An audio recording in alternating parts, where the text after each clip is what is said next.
I-paraphrase ko si Patricia Evangelista, do some people need killing, Mr. Duterte? Ma'am, presidente ako. Nagagastos ako sa gobyerno. Bakit ako magbubuhay sa mga putang inang yan? Kung yung pera na ipapakain ko dyan sa preso, ibigay ko na lang doon sa mga tao dyan sa walang bigas. So mas okay Walang pong trabaho. patayin sila kesa ipreso Wala ko pakialam sila? dyan sa kriminal, ma'am.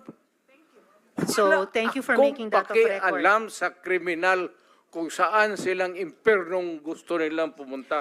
Well, Mr. Chair, for the record, You make your own history in this planet. yes, Mr. Yun Chair. ang gusto nilang mangyari.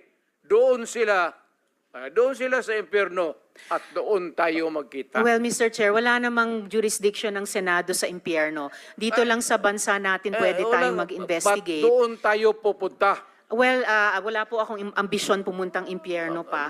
Pero Mr. Chair, ang punto lang nito ay nung magsisimula ang anumang police operations, drug-related police operations, supposed to be at sinabi ng mga resource persons, merong pong manual of operations, merong continuum of force sa pag-enforce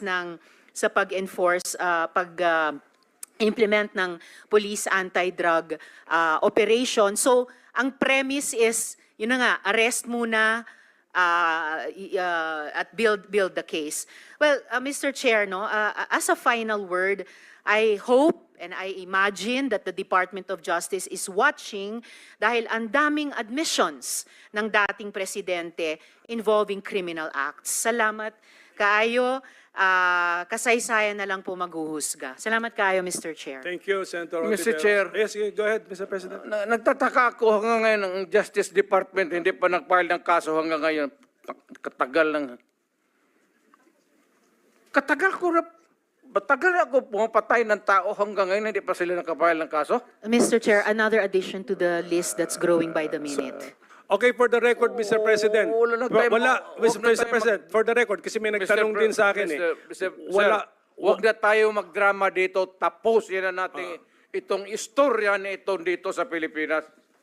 For the record, Mr. President, wala. Kasi naawa ako dito sa mga pulis. Sa totoo lang, naawa ako sa mga pulis, pati sundalo. Kaya ako, akin mind and mind alone. Pag nag-inutusan ko ito, mag-operate itong mga buang na ito, kung anong mangyari akin yan, I'm emotional.